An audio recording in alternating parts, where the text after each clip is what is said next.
Olá, tudo bem com vocês? Hoje, dia 323 da nossa leitura da palavra, nós vamos ler os capítulos 4 ao 6 do livro de Romanos. Vamos à leitura?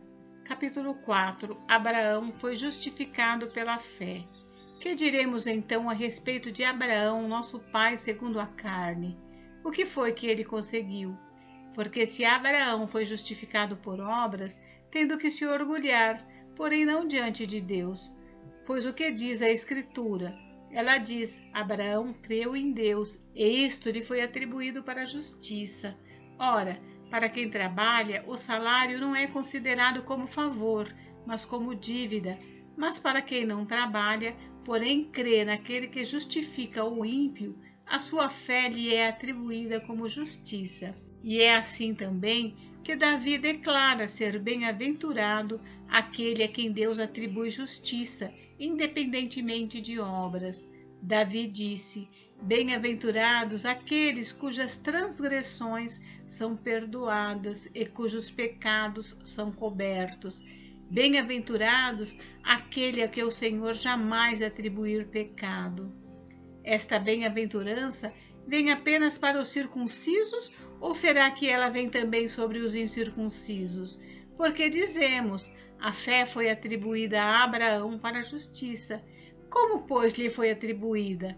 Estando ele já circuncidado ou sendo ainda incircunciso? Não foi no regime da circuncisão, mas quando ele ainda não havia sido circuncidado. E Abraão recebeu o sinal da circuncisão como selo da justiça da fé que teve, quando ainda não havia sido circuncidado, e isto para que ele viesse a ser o pai de todos os que creem, embora não circuncidados, a fim de que a justiça fosse atribuída também a eles. Ele é também pai da circuncisão, isto é, daqueles que não são apenas circuncisos, mas também andam nas pisadas da fé que teve Abraão, nosso pai, antes de ser circuncidado. Promessa e fé. A promessa de que seria herdeiro do mundo não veio a Abraão ou a sua descendência por meio da lei, e sim por meio da justiça da fé. Pois se os da lei é que são os herdeiros, anula-se a fé e cancela-se a promessa, porque a lei suscita a ira, mas onde não há lei, também não há transgressão. Essa é a razão por que provém da fé, para que seja segundo a graça, a fim de que a promessa seja garantida para toda a descendência, não somente a descendência que está no regime da lei, mas também a descendência que tem a fé que Abraão teve, porque Abraão é pai de todos nós, como está escrito: Eu o constituí por pai de muitas nações. Diante daquele em quem Abraão creu, o Deus que vivifica os mortos e chama à existência as coisas que não existem. Abraão, esperando contra a esperança, creu para vir a ser pai de muitas nações, segundo lhe havia sido dito, assim será a sua descendência. E sem enfraquecer na fé, levou em conta o seu próprio corpo já amortecido, tendo ele quase 100 anos, e a esterilidade do ventre de Sara. Não duvidou por incredulidade da promessa de Deus, mas pela fé se fortaleceu, dando glória a Deus, estando plenamente convicto de que Deus era poderoso para cumprir o que havia prometido. Assim, também isto lhe foi atribuído para a justiça, e as palavras lhe foi atribuído foram escritas não somente por causa dele, mas também por nossa causa, visto que a nós igualmente nos será atribuído, a saber, a nós que cremos naquele que ressuscitou dentre os mortos, a Jesus nosso Senhor, o qual foi entregue por causa das nossas transgressões e ressuscitou para a nossa justificação. Capítulo 5. Justificação pela fé e paz com Deus. Justificados, pois, mediante a fé, temos paz com Deus por meio do nosso Senhor Jesus Cristo, pelo qual obtivemos também acesso pela fé a esta graça na qual estamos firmes e nos gloriamos na esperança da glória de Deus. E não somente isto, mas também nos gloriamos nas atribulações, sabendo que a tribulação produz perseverança, a perseverança produz experiência, e a experiência produz esperança.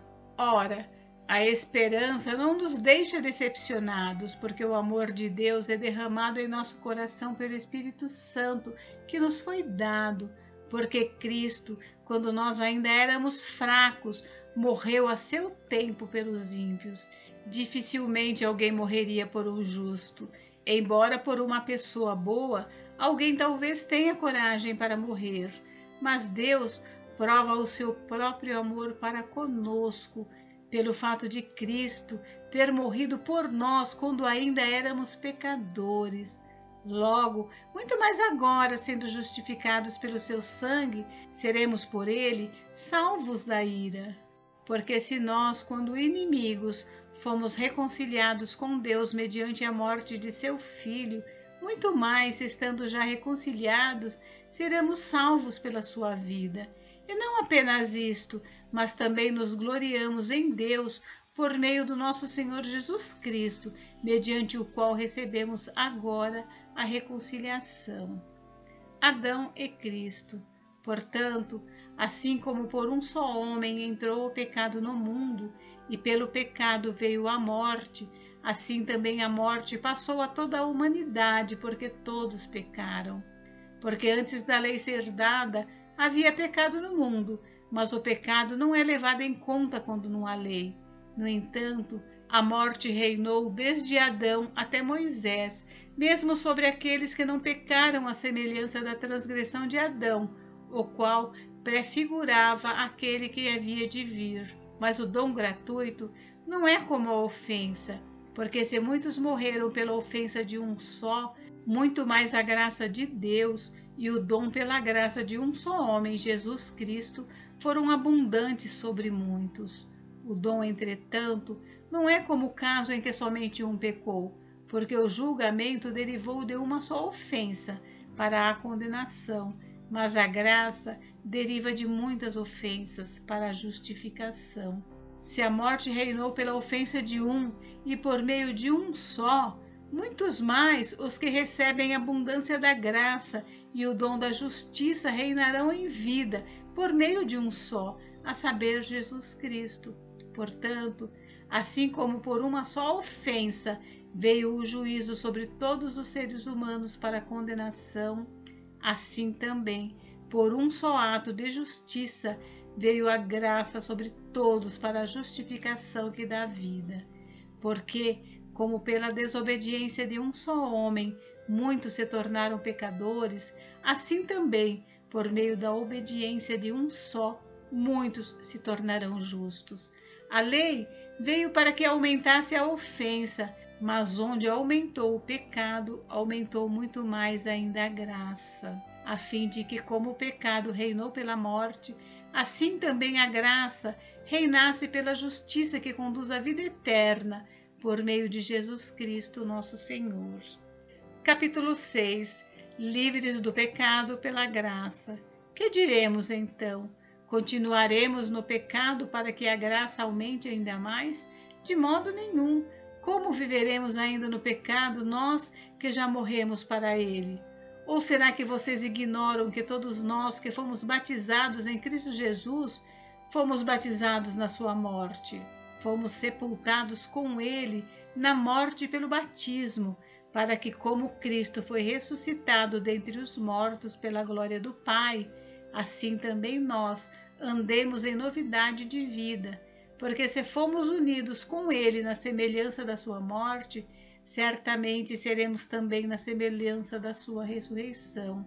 Sabendo isto, que a nossa velha natureza foi crucificada com ele, para que o corpo do pecado seja destruído, e não sejamos mais escravos do pecado, pois quem morreu está justificado do pecado. Ora, se já morremos em Cristo, cremos que também viveremos com ele. Sabemos que, havendo Cristo ressuscitado dentre os mortos, já não morre, a morte já não tem domínio sobre ele, pois quanto a ter morrido, de uma vez para sempre morreu para o pecado. mas quanto a viver, vive para Deus. Assim também vocês considerem-se mortos para o pecado, mas vivos para Deus em Cristo Jesus. Portanto, não permitam que o pecado reine em seu corpo mortal, fazendo com que vocês obedeçam às suas paixões. Também não ofereçam os membros do corpo ao pecado como instrumentos de injustiça, mas como pessoas que passaram da morte para a vida. Ofereçam a si mesmos a Deus e ofereçam os seus membros a Deus como instrumentos de justiça, porque o pecado não terá domínio sobre vocês, pois vocês não estão debaixo da lei, e sim da graça. Servos da justiça. E então, havemos de pecar porque não estamos debaixo da lei e sim da graça? De modo nenhum. Será que vocês não sabem que ao se oferecerem como servos para a obediência, vocês são servos daquele a quem obedecem, seja do pecado que leva à morte, ou da obediência que conduz à justiça? Mas graças a Deus, que tendo sido escravos do pecado, vocês vieram a obedecer de coração à forma de doutrina a que foram entregues. E uma vez libertos do pecado, foram feitos servos da justiça. Falo em termos humanos por causa das limitações de vocês. Assim como ofereceram os seus membros para que fossem escravos da impureza e da maldade que leva à maldade, assim ofereçam agora os seus membros para que sejam servos da justiça para a santificação. Porque quando vocês eram escravos do pecado, estavam livres em relação à justiça. Naquele tempo, que frutos vocês colheram?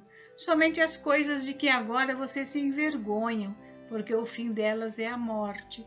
Agora, porém, libertados do pecado, transformados em servos de Deus, o fruto que vocês colhem é para a santificação, e o fim, neste caso, é a vida eterna, porque o salário do pecado é a morte, mas o dom gratuito de Deus é a vida eterna em Cristo Jesus, nosso Senhor.